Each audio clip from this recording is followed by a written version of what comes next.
शेतकऱ्याचा खजिना। एकेकाळी डोंगराळ प्रदेश आणि वाहत्या नद्यांमध्ये वसलेल्या एका छोट्या खेड्यात रघु नावाचा एक साधा शेतकरी राहत होता। त्याच्याकडे गावाच्या बाहेरच्या बाजूला एक लहानसा शेतजमीन होती, जिथे तो आपली पिके पिकवण्यासाठी रात्रंदिवस मेहनत करत असे। इतर शेतकऱ्यांप्रमाणेच रघुचे जीवनही ऋतूंवर अवलंबून होते।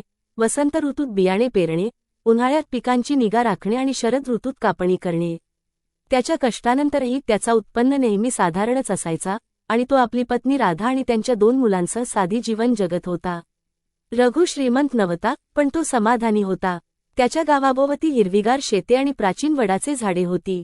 गावातील वृद्ध नेहमी जुने राजे, विसरलेली युद्धे आणि लपवलेले खजिन्यांच्या गोष्टी सांगत असत, पण रघु अशा गोष्टींवर फारसा विश्वास ठेवत नव्हता। शेवटी त्याच्याकडे खूप काम होते, पोट भरण्यासाठी लोक होते आणि एक कुटुंब होते ज्याची काळजी घ्यायला पाहिजे होती। एका सकाळी जेव्हा रघु आपल्या नांगराची तयारी करत होता, त्याला काहीतरी विचित्र दिसले। गेल्या रात्रीच्या जोरदार पावसाने त्याच्या शेताच्या कडेला काही भाग उघडून टाकला होता। एक मोठा दगड, जो पूर्वी मातीच्या थरांखाली लपलेला होता, आता बाहेर आला होता। उत्सुकतेने भारावलेला रघु त्या दगडाचा तपास करण्याचा निर्णय घेतो। तो दगडाजवळ गेला आणि आपल्या हातांनी त्याच्या भोवतालची माती साफ करू लागला। रघुला आश्चर्य वाटले, तो साधा दगड नव्हता, त्यावर काहीतरी अजब चिन्ह आणि खुणा कोरलेल्या होत्या। रघुने असं काही कधी पाहिलं नव्हतं। त्याचं हृदय उत्सुकता आणि भीतीने जोरात धडकू लागलं। हे काय असू शकतं? हे काहीतरी मौल्यवान असेल का, किंवा कदाचित त्याच्या आजोबांनी सांगितलेल्या जुन्या गोष्टींमधलं काहीतरी? रघुने गावातील वडील काका यांना सल्ला घ्यायचे ठरवले। काका खूप ऋतू पाहिले होते आणि त्यांना गावाच्या इतिहासाची खूप माहिती होती।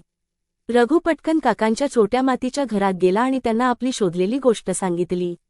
काका रघुच्या शोधाने उत्सुक झाले, त्याच्याबरोबर शेतात जायला तयार झाले।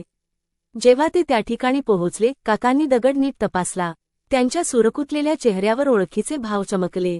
हा, काकांनी हळू आवाजात सांगितलं, साधा दगड नाही आहे रघु, हे एक चिन्ह आहे, एक खूण आहे की जमिनीच्या खाली काहीतरी लपलेलं आहे। रघुच्या डोळ्यात चमक आली। तुम्हाला असं वाटतं का की हे खजिना असू शकतं? काकांनी हळूहळू मान हलवली। खूप वर्षांपूर्वी राजा वीरेंद्रच्या राजवटीत आपल्या गावात एक मोठं युद्ध झालं होतं। असं म्हणतात की राजा शत्रूंना आपलं धन मिळेल याची भीती वाटून या भूमीत कुठेतरी खजिना लपवून गेला होता। त्याने अशी चिन्ह ठेवली होती ज्यांनी योग्य व्यक्तींना तो खजिना सापडेल। रघुच्या हृदयाची धडधड वाढली। तो एक साधा शेतकरी, राजा वीरेंद्रचा खजिना सापडेल का? हा विचार अविश्वसनीय होता, पण काकांची खात्री त्याला आशा देत होती। नव्या निर्धाराने रघुने गावातील काही विश्वासार्ह मित्र गोळा केले आणि दगडाजवळ खोदकाम सुरू केले। काम मंद आणि थकवणारं होतं। दिवस आठवड्यात बदलले आणि ते उन्हाच्या तडाख्यात खोदकाम करत होते। रघुच्या हातांना फोड आले होते, त्याचे स्नायू दुखत होते, पण त्याने हार मानली नाही। लपलेला खजिना सापडण्याची आशा त्याला पुढे नेत होती, जरी इतर लोक हळूहळू निराश होऊ लागले होते। मग एक संध्याकाळी जसे सूर्य मावळला आणि आकाश लालसर झाले, त्यांची कुडाळ एका कठीण वस्तूवर आदळली। रघुच्या श्वासाचा वेग वाढला। हे काय असू शकतं? त्यांनी हळूहळू माती बाजूला करत एक जुनी लाकडी पेटी उघडली। रघुला आपल्याच डोळ्यांवर विश्वास बसत नव्हता। खजिना खरोखर होता। त्यांनी खूप काळजीपूर्वक पेटी जमिनीच्या बाहेर काढली। ती जड होती आणि त्यावर गंजलेल्या लोखंडाच्या पट्ट्या होत्या। रघुच्या हातांनी थरथर पेटीचे झाकण उघडले।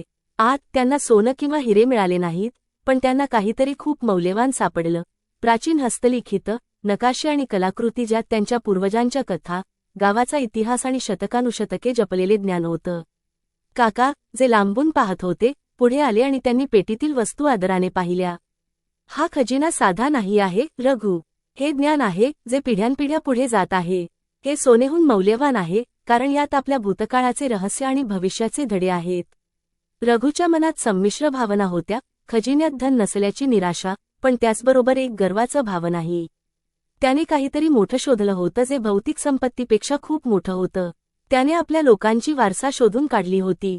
रघुच्या शोधाची बातमी लवकरच सगळ्या गावात पसरली आणि लवकरच शेजारील शहरांमधून विद्वान आणि इतिहासकार या हस्तलिखितांचा अभ्यास करण्यासाठी आले।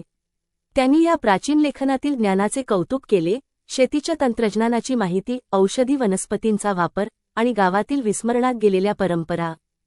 काळाच्या ओघात रघुचं गाव ज्ञान आणि संस्कृतीचं केंद्र बनलं। शेजारच्या गावांतील शेतकरी या जुन्या पद्धती शिकण्यासाठी आले, ज्यामुळे त्यांचं पीक चांगलं होऊ लागलं। वैद्य हे औषधी वनस्पती शिकण्यासाठी आले, ज्यामुळे गावातील आरोग्य सुधारले। आणि कथाकारांनी जुन्या गोष्टींना नव्याने जिवंत केलं, त्या पुढील पिढ्यांना सांगितल्या.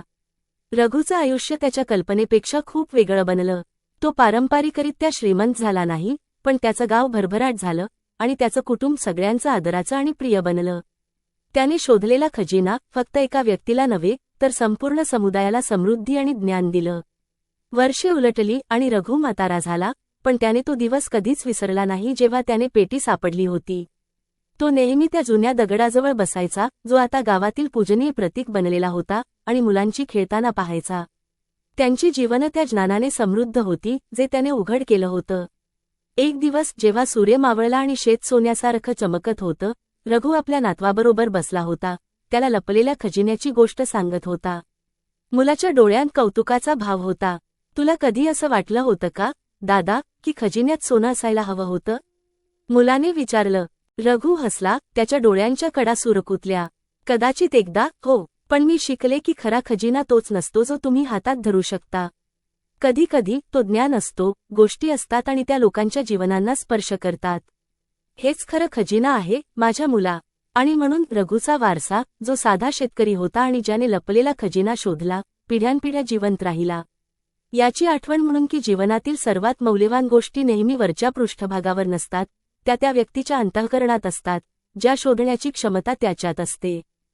लाईक, शेअर, सबस्क्राईब करा आणि बेल आयकॉन दाबायला विसरू नका.